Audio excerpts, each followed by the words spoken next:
welcome once again to DCU Tonight. I'm your host, Rockvar, here on the couch with Hippolyta Kent, playing DCUO live, talking about DC Universe in general. Thank you for joining us. We have a lot to talk about today.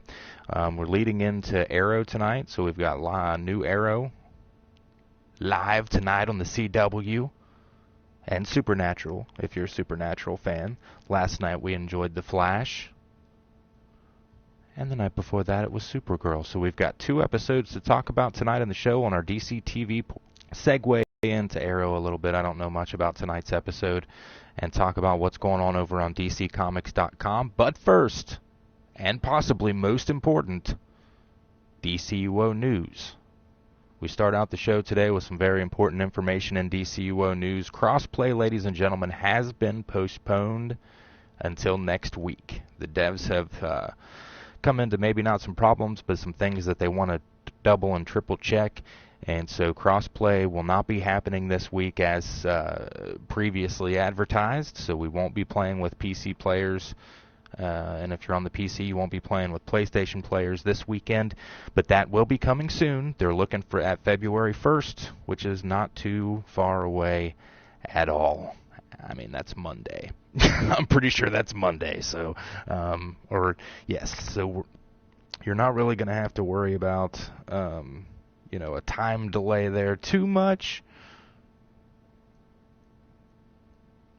But it's just a slight, slowdown. So we're cool with that. I don't mind that at all. They can take all the time they need to get it right, as far as I'm concerned. It's such a big, change to the game and such a big happening that I would much rather them have all their eggs in one basket and have all the kinks lined out than to just rush into it. So hopefully that's not devastating news for you. Hopefully you will survive. But we do have a message from MEPS on the forums today telling us what's going on, and so I'm going to read that here from our senior community manager, MEPS. Hello, he says. We are now targeting next week for crossplay, the week of February 1st. This is a complicated transition and not a launch we want to rush in any way. As the date approaches, we've found there is still some work that needs to be done for our operations team to feel 100% ready. In light of that, we're going to spend a few extra days triple checking the process before moving ahead. It says, let me assure you, or he says, let me assure you, we appreciate just how much everyone is looking forward to cross-play and being able to play with all of your friends on the opposite platform. We are too, but we also know how important it is for this update to go as smoothly as possible. It says that they will share more information about the specific date and downtime when that information is available. So I guess not so much happening on Monday the 1st as it is the week of Monday of the 1st. So next week, basically, we're going to find out. We had like 8 hours of downtime today. That was for Game Update 56, which is now live. So next week, we're probably going to be looking forward to a little bit of downtime, getting ready for crossplay. Maybe not, because they weren't really, they were expecting the Update 56 downtime to carry over into crossplay or to use that time to fix it. So I don't know. I don't know if there will be additional downtime or not. But we'll find that out, and we'll let you know just as soon as we know. But it was very nice of them to come on there and let us know. Maps always explains things very well, very heartfelt. So thank you guys, and we know that you're working hard to get crossplay up and running as quickly as possible and as smoothly as possible. Very smooth. Now, so we do have Game Update 56 right now live in the game. We talked about what all that entailed in the last couple of shows, so I'm not going to go into detail really on that, but see the previous shows for all the information. We read through the patch notes and everything, which I'm going to do tonight for Game Update 57, because Game Update 57 is now on PC Test. And it's free to test. They sent a tweet out yesterday from the @DCUO Twitter account saying testers wanted, gave the link and information on downloading the test client, and they desperately need people to go log in and play this new content and give good, honest, adult-like feedback. Who can play the game, spot all of these things, and put it into kind of a coherent post on the forums not so much just badgering or anything like that. So if you feel like you want to be a part of that and you can be a positive part of that, you can go to DCUniverseOnline.com. The game is free to download on PC. So if you just happen to be watching this and you're a PC player and you've never played DC Universe Online, it's free for you to go and download the game. You can also then download the test client for free. You can log into the test server for free, and you can test the game. So, if you enjoy game testing and you do it for any other games, feel free to jump in and help us on DC Universe Online. I would, but I don't have a PC that can play on there, so it sucks for me. But maybe someday PlayStation will be involved in that. I don't know, but we are going to go through some patch notes for Game Update 57, which is now, as I said, on PC Test. Normally when it goes on PC Test, it's a couple weeks. A week is, I think, the fastest I've seen something go on PC Test and then be live. But a couple of weeks and then it's live, and that's your opportunity to play it early and to see it before other people see it, and to help get some of the kinks out. Now, I will tell you this. A few groups of players that are going to be really happy with Game Update 57. Number one is Hard Light. I think you guys are going to be happy. They're making some kind of adjustments to Hard Light and how it does damage and the power back and all that kind of stuff for advanced mechanics. So you guys hopefully will be happy. PvPers, you guys got a little bit of an adjustment today. I think there's more coming in the next few updates. I'm not sure about Update 57, but we will get into that as we read it. So I'm going to DCUniverseOnline.com, clicking on the link for the forums, which is taking me to give me some options. You want to pick announcements. You want to pick where it talks about Game Update 57, and then there will be a link inside that post for the live patch notes if you want to see these for yourself. But I'm going to go through kind of a, generalization, but I'll hit the key points. Okay. With Game Update 57, it says they're continuing with the release of improvements to power in game by adding a mid-range damage option. We've talked about the mid-range damage option a couple of times, for different power sets. This update includes changes to the light power set. So, Power of Light, they're increasing both the base instant damage and the power interaction instant damage for the following light powers when used directly from the tray, meaning not when you use the combo for it, but when you use actual, power ability to use it, and not when it's the precision version of it. So the following powers have that base instant damage and power interaction instant damage increased: Chainsaw, Light Claws, Fan, Chompers, Spike Quake, Boxing, and Hand Clap. So that's pretty much most of the ones that I would use, I guess. I mean, I'm not a big light user. I've got a couple of tunes that use light. I enjoy it, but I don't know a whole lot about it. But those are some good powers. So that you'll see that Impact, a change to Impact. They're increasing the base damage when used from the tray. When used as a construct combo, which would be the precision version of that, it will also hit 3 times. Ram, they've increased the base damage when used from the tray. When used as a construct combo, it will also hit 3 times. Light Blast, same thing. Increase the damage caused against enemies with low health. The amount of damage inflicted now increases with closer ranges. The following construct combos. Melee construct combos now cause increased damage. This specifically affects Chainsaw, Light Claws, Boxing, Swing, or also known as Entrap, or Chain Whip. Ranged construct combos now cause increased damage, with the most damage being caused within 13 meters of the target. This specifically affects Fan, Minigun, Ram, Snap Trap, Grasping Hand, Hand Clap, Impact, and Light Blast. So let's look at that again. They're increasing the damage for, this would be the mid-range, so 13 meters of the target, for fan, minigun, ram, snap trap, grasping hand, hand clasp, impact, light blast. And so that's similar to the last show where we talked about basically people have been only getting, there's going to be a boost for that mid-range damage that you're doing.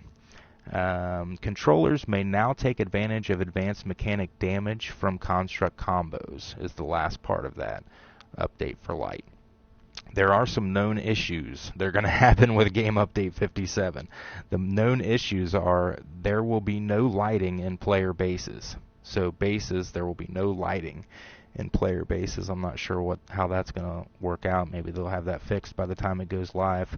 And then character selection, the background scene isn't lit properly. And actually, I think those issues are on the test server. Those are issues they know of on test at this point. There's, that happens quite often, to be honest. I mean, it's an entirely different version of the game, really, I guess, if you want to look at it that way, that they're running. And so inevitably sometimes there's glitches on that end. But that is the DCUO news. That is all the update to light for Game Update 57. And again, if you're just joining the show, thank you first and foremost. This is DCU Tonight. I am your host, Rock Var. They have postponed crossplay with PC, between PC and PlayStation, for another week. So actually not really a week, they're pushing it until next week. So information as far as downtime and schedule of when that's going to go live, we'll keep you posted as we know. And it's kind of the same thing they've told us, is they'll keep us posted as they know. So that wraps things up for the DCUO portion, or the DCUO news portion of the show. If you would like to play DCUO and you haven't played the game before, it's free to play. You can download it from the PlayStation Store, or you can go to DCUniverseOnline.com and download it to your PC and play it that way. Both versions are free to play. On the PC version, it's free to test. And in case you haven't noticed, DCUO is pretty much our lives, so that's why I like to plug it a lot during the first portion of the show. But now we're moving on to DCTV. We've got a lot to get to in a short time, just 2 episodes, but a lot to talk about in both of them, and then we're going over to DCComics.com, because DCComics.com has done some incredible things with their website as far as getting information and doing some cross-promotion for the TV shows. And we want to definitely touch base on that and talk a little bit.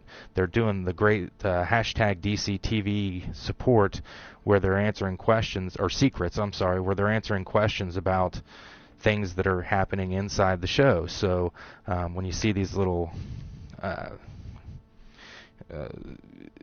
hints at things, or somebody's name maybe, or these little Easter eggs in the show, and you think, isn't that this or that, which I did the last episode of The Flash, you can now go to DCComics.com, and they've got a section there where it's going to tell you a little bit about that, maybe some character bios on these characters and stuff like that. So we'll get into that quite a bit here in a while. But first, we're going to start with Supergirl, because it was the first show this week, the first new show, and I almost forgot about I hate to admit it, because it sounds pretty stupid, but in all of this, I completely forgot about Gotham. Like, Gotham's on hiatus right now. We started doing DCUO Tonight, or DCU Tonight, after it had already gone to break, and so I haven't prepped anything for that show, but when it comes back on, we're going to have Supergirl and Gotham on the same night. So it's going to be a big night there. And then, of course, Flash on Tuesday. Wednesday is Arrow and Supernatural, if you're following that show, which we suggest. And then Thursday is Legends of Tomorrow and Lucifer, if you're following that one. Is that Thursday as well? I think it is. I'm not real sure, but I'm pretty confident that it is, because we watched it the same night that we watched Legends of Tomorrow. So, but we'll talk about that show a little bit, at least the first episode of it. No, that was Monday. It came on with Supergirl. That's right. Okay, so there we go. It came on after it. somewhere. But so Supergirl, we talked about the beginning of last show. They were bringing in the White Martians.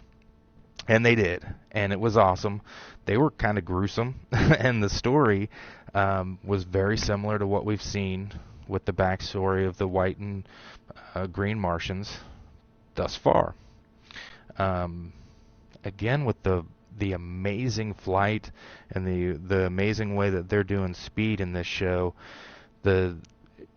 it just captivates you whenever you see these flying scenes, and there were a lot of them in the beginning and they've managed to work it out so that they're fighting, when they do the mid-air fighting stuff, it seems like they're working that into almost every episode, and bravo for that, because it's so cool. But Melissa Benoist does it very, very well. She's got the Supergirl. I don't know, whoever's coaching her to have the kind of stance down and stuff is doing a real good job of always making these scenes look iconic. But so what we end up seeing happening here is an infiltration by the White Martians. And we come to understand why Jean has been trying to conceal his powers and trying not to use them, is that they can sense each other, kind of like vampires. They can kind of sense each other when they do it. So basically, the few times that Jean has used his Martian abilities has pretty much drawn these White Martians to him. And the White Martians, in this version, their entire goal of life seems to be wiping out the Green Martians. And they showed some back clips and stuff, some prequels, I guess, of Jean's life, and they did a really cool job of showing us the Martian takeover. I'm going to call it the Martian Civil War. That's what I'm going with. This was the Martian Civil War, and the White Martians, as he tells us, had lived underground, and they had honed their abilities. They had worked on technology. These guys were the epitome of growth as far as, learning new things and creating weapons. They put it all towards, every bit of science that they had and technology that they had was pretty, the takeover of the planet. So eventually, all this time, while they're underground, the Green Martians are living above ground, and they're friendly, and they're, a tight community and have a great existence. Similarly, but anyway, we'll skip. I'll stay in comic book world right now and not let this transition into to real life and that kind of thing and politics. But so the White Martians come out, they attack. They set up basically concentration camps, work camps, where the male Martians were forced into labor. The female Martians and the children were burned alive. And so Jean, essentially, his family's taken. He's not a warrior. He's just a regular Martian. His family's taken, put in one of these camps. He's forced into labor. His family is killed. He's there in the internment camp while they're being put into this, carnage. And he eventually escapes. And that's when he escaped and came to Earth. And so they've been hunting him because they don't like it when there's escapees. Their goal is to wipe them out. So they've been hunting, looking for Jean this whole time, and they've found him now. And so his whole fear is that this is what was going to happen to Earth, that he was going to somehow lead this fight from Mars to Earth, and the White Martians were going to come and wipe us out. So that's why he's been in hiding, and that's why he's not wanted to draw attention to himself. And so this all gets explained throughout the course of the episode. It's tearing him up because we've talked about before how Jean is just this uber-sensitive guy, in tune with the feelings of most everything. And so it's tearing him up that he feels like he could have just created, led to the annihilation of the species. And so Supergirl has to kind of reassure him that, Earth is going to react differently to this. We're going to fight back, no matter how much they could infiltrate us. They could come here and try to do that whether he's here or not. And if they set their sights on Earth, there's heroes that are going to defend the planet. And it's kind of an uplifting message that she's trying to get across to him, at the same time that he's trying to teach her to be safe. And so obviously Kara comes in, they capture, end up capturing a white Martian. I won't just lay out the whole episode for you, but there are a lot of good interactions between Jean and Kara and the girls. I mean, because what we don't know is that, or what we if we didn't follow comics wouldn't know is that Jean had 2 daughters, and so he looks to the Danvers girls as kind of his daughters at this point. So there's a lot of good interaction there. Jean's getting closer and closer to just being out as the Martian Manhunter, but the whole thing is, at this point, he has to continue to be Hank Henshaw, because as soon as Hank Henshaw's gone, they're going to have General Lane taking over the organization. And he just can't deal with the thought of that, because what it is going to inevitably lead to, he feels, is pretty much just a war against alien life and against powered people in general. So they don't want to see that happen. So if you haven't seen Supergirl yet, it is available to stream now online. You can check that out. It airs in its usual form Monday nights on CBS at 8 p.m. So pencil it in if you haven't. If you're a fan of Supergirl and you want to talk about the episodes, head on over to KryptonSite.com. Join the forums there for free, and you can talk about every aspect of Supergirl. I guarantee if you have a topic that you want to talk about, it's there, and if it's not, you can create it yourself. And that's KryptonSite.com. So, that said about Supergirl, the big winner so far this week, for me at least, in DCTV is Flash. My mind got straight blown last night. One of the best episodes of DCTV, I'm going to have to say, I mean, I'm never going to say ever, because that's always going to come from Smallville, but it was pretty gosh darn good. It was pretty gosh darn enjoyable. I'll say that right now. So many things, so many Easter eggs in this. We've got Cisco, Vibe, coming into his own a lot more. I feel a little bit better about Harry at this point. I feel like he's not quite the villain that I thought he was. We get more Wally West. Yes! Which, I could have just turned the episode off after the scenes with Wally and been happy.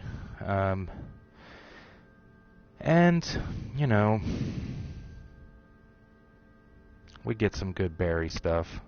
I like Barry a lot. Barry's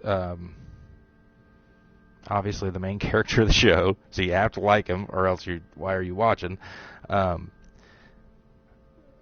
But, it's kind of interesting watching him kind of stumble around a little bit with his emotional life. And we saw a big change, a big turn here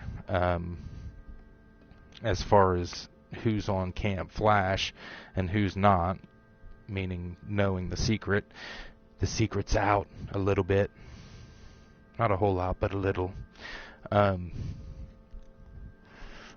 lot more. Obviously, we know that Reverse Flash is back, so we pick up pretty much where we left off with that. But key points, key factors here. Cisco's trying to help track down Zoom. Harrison Wells is trying to help him, and he takes it upon himself to start teaching Cisco how to use his powers and abilities, because he pays attention to everything that's going on around him, so he's noticed what the triggers are for Cisco, and it happens to be fear.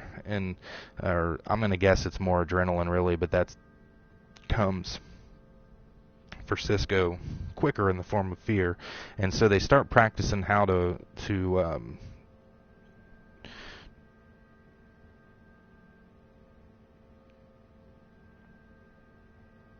perfect this power, and it gets pretty interesting. Cisco learns that he not only has the ability to vibe and see things about people, but he seems to be able to vibe into the future. Not necessarily go into the future, but he can see future events. And they figure this out because he sees things happen that hadn't happened yet based on, I think it was time. I think the clock time was ahead of what it was or whatever. But point being, it's pretty awesome because now Cisco, as opposed to being scared of his powers and being like always worried that it's going to happen, I think he's getting more curious with them, and he's starting to think, well, what if I can do this? What if I can do that? And it's making him a bigger part of what's happening as far as tracking down the villains, and he gets a chance to catch Thawne. So Thawne is back, and it's really Thawne this time. It's not, he's not in Harrison's body anymore, and that's helping. I don't know if it helped anybody else, but that's helping me not hate Harrison Wells so much. I liked him, and I was definitely on the camp of when they just first started this episode, or this season, when everybody in the show was pissed off at Wells. I was like, guys, it wasn't even him, That whole time, it was somebody inhabiting his body. He wasn't even alive. But then, when he started acting creepy again, and he started kind of working behind the scenes with Zoom, I started to dislike him again, and I started to think that he was shady. And to my surprise, he was such a big part of this episode last night that I'm thinking very differently of him. Now we see Thawne in his natural state, and we see and I'm just going to say, we see all the dickish things that he does and says, and we understand now a lot of the things that Wells said and did, and mannerisms and things like that were coming from Thawne. And it just, I don't know, it just hit home to me, I guess. It just made me realize a lot more, and I think it did a lot of people in the show as well, as far as the characters are concerned. Definitely with Cisco, him and Wells still fighting back and forth pretty much all the time, but I get the idea that Cisco is starting to, lighten up a little bit to him. But we've got Thawne, who is in this time before he had done any of the things that happened at the end in last season. So this is basically Thawne as he was getting started in this whole thing. He didn't, in this episode, know who Barry was. He just found out what time period Barry's from, and now sees that as the key to taking down the Flash, because he can figure out who he is. And so the whole thing in this episode was stopping him before he had the chance to do any of that stuff. And it didn't really work, because when they started messing with the time stream, it was affecting Cisco, and so much that he was phasing out of reality.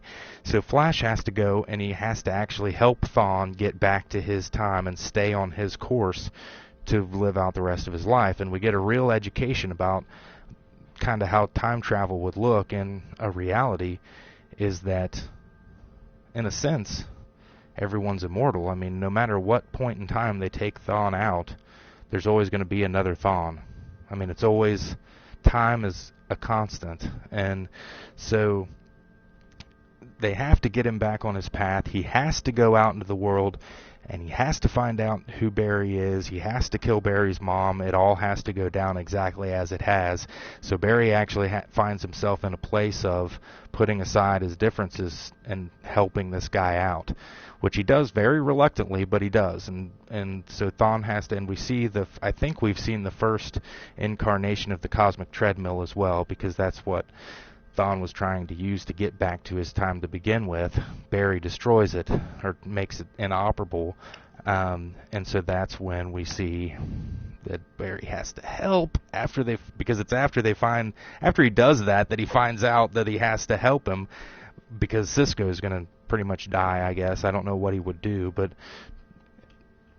dissolve. I don't know, he would phase out of existence, but if he doesn't. So he has to help use his speed to get Thawne into the future, which he does. And, it's a big lesson for everyone involved to come to the understanding that some things just have to happen. You can't change destiny sometimes, even though people can step out of time and, travel through time and affect time, some things still have to happen. So, you've got that happening. Also in this episode, some big time with Jay. As we know, Jay is kind of dying. I don't really know what the deal is with that, other than whatever gave him his Speed Force powers was keeping him from being terminal. So he is dying, and Caitlin is looking for a way to help him stay alive or get his speed back, which they assume if they can catch Zoom, he can get his speed back and everything will be okay. So the big idea that she has is, hey, you're Earth 2 Jay Garrick. Where's Earth 1 Jay Garrick? There has to be a Jay Garrick here.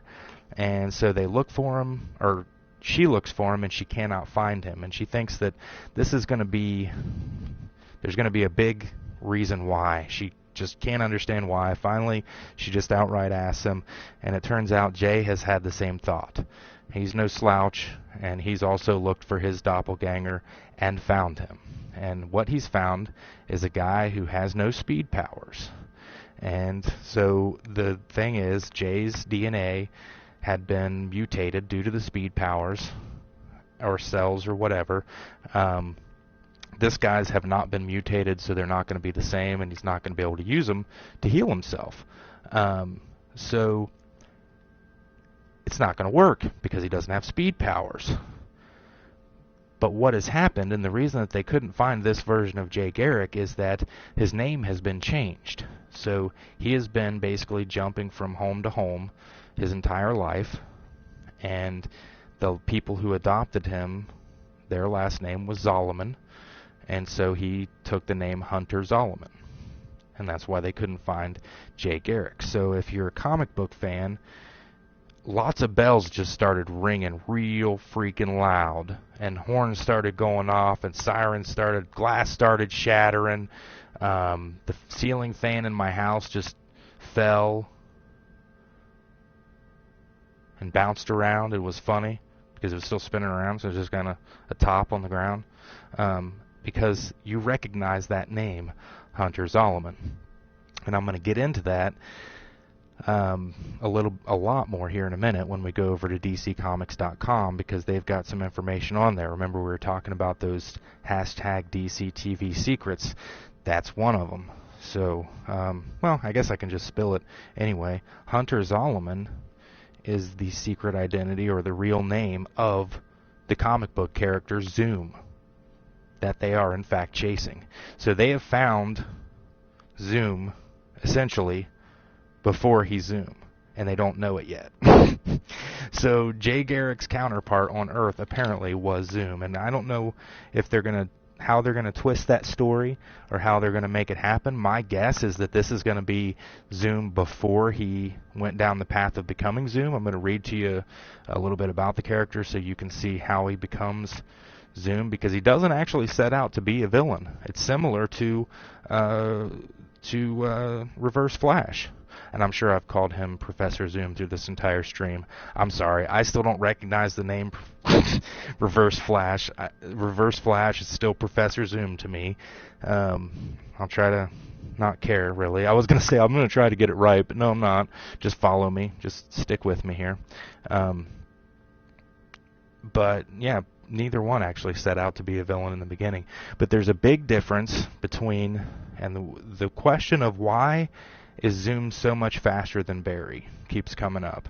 And they keep on alluding to he's stealing speed from other people or whatever, which may very well be true in this show. I don't know if they're going to twist it or not, but in the comics, and what we're going to read on DCComics.com tells us something very different about the way Zoom has power, or the way Zoom's abilities work. He is not so much fast like Barry is. He's not so much running fast like Barry is, as he's slowing time around him.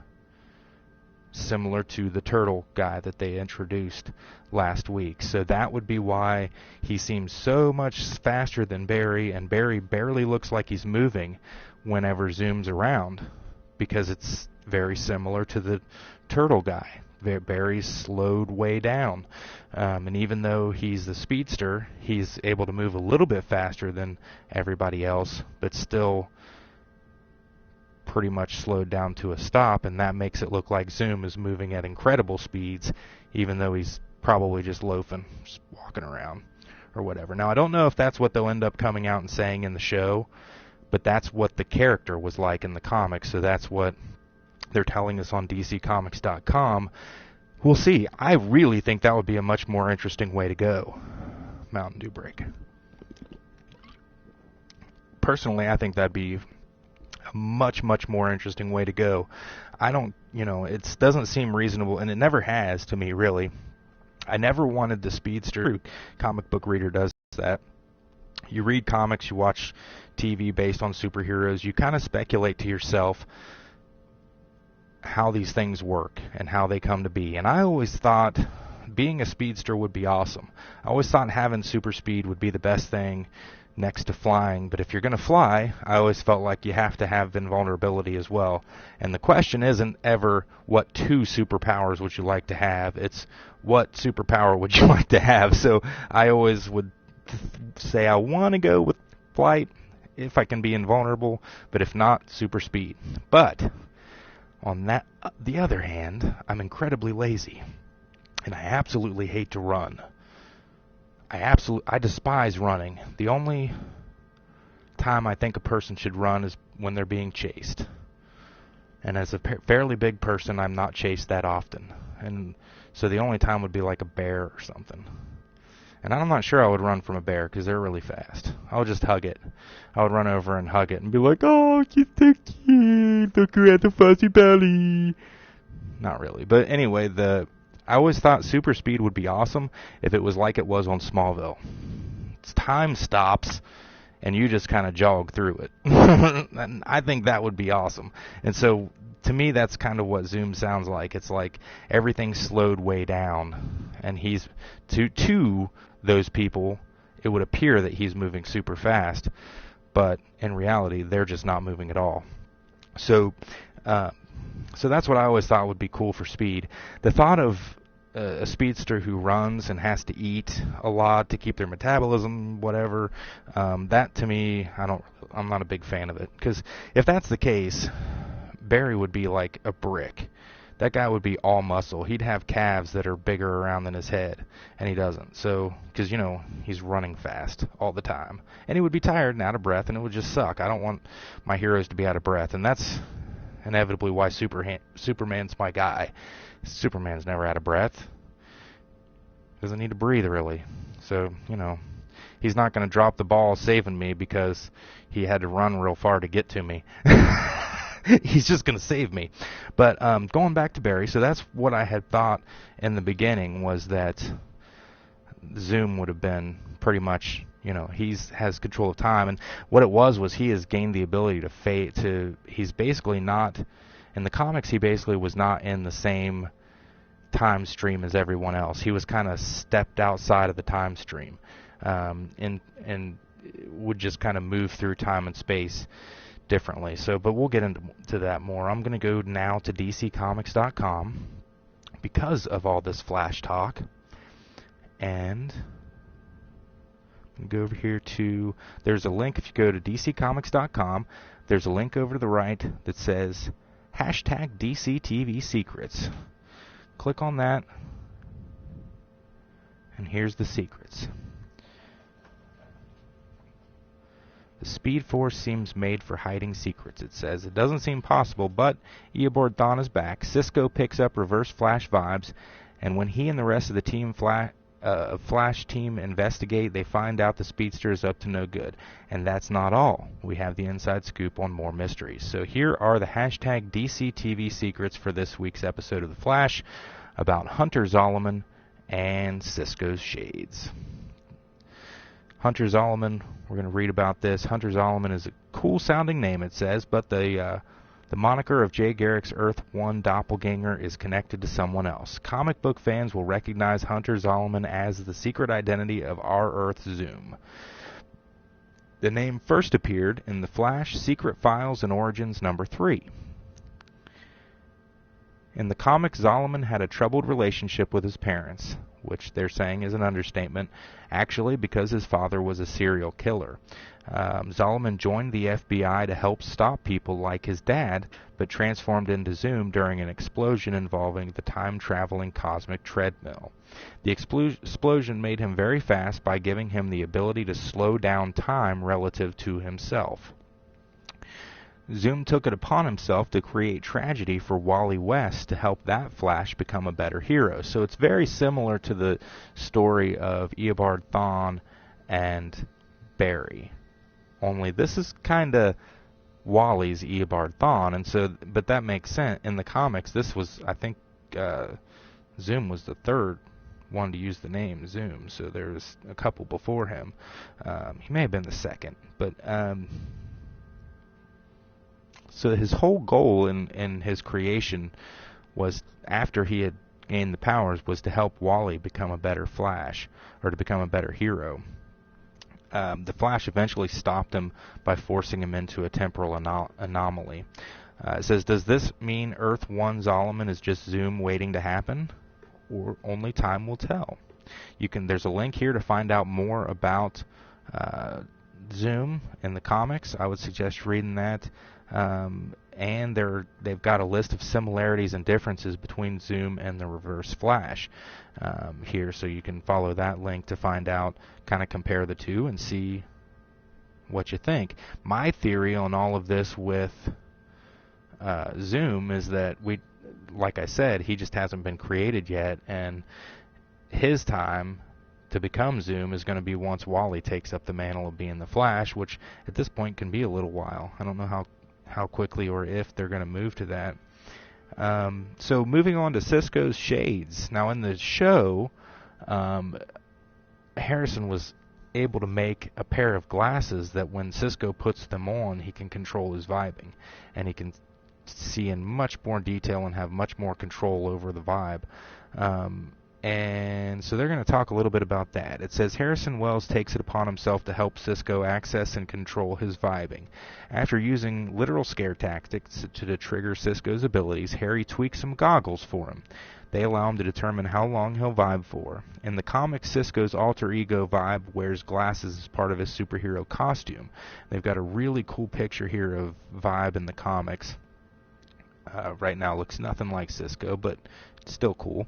It says, in Justice League of America's Vibe number 1, written by Andrew Kreisberg and Jeff Johns, Vibe explains to his brother Dante that when they're on, his glasses record everything he sees for data collection.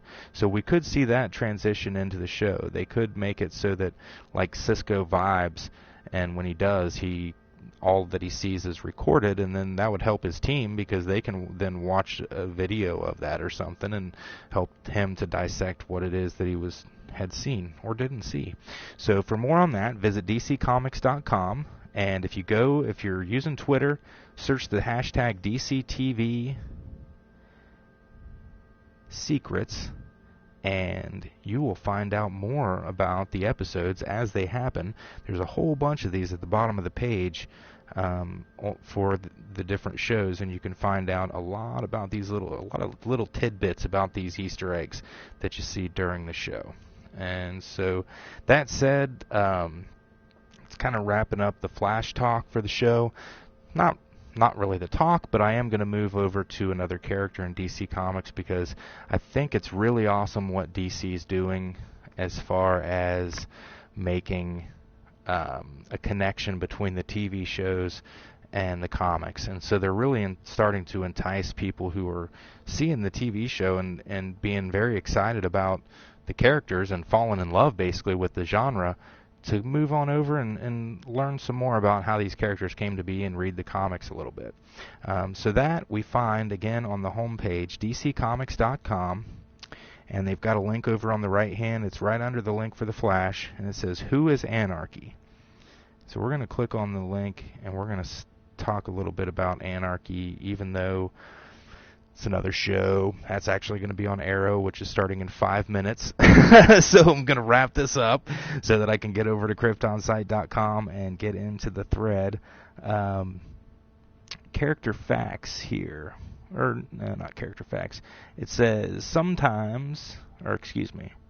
says many teens undergo an anti-establishment phase. They fight against authority, rejecting the government and any type of oversight. They demand equality and oppose corruption. We've all been there. Definitely I have. Sometimes, though, it's more than just standing against the establishment. Sometimes, in order to combat corruption, it's better to abolish the establishment completely and let anarchy reign. I definitely don't believe that, but he does. So that's where he takes his name, Anarchy. It says, highly intelligent and deeply philosophical, Lonnie Machin develops a strong ethical and apolitical code. Looking at the world around him, he saw corruption, social oppression, and the suffering of everyday people, and saw the government doing nothing about it. Taking a cue from the Dark Knight, Machin studied martial arts and pulled his engineering abilities and knowledge of computer technology to use to become a vigilante himself, Anarchy. And that's not really all of the story.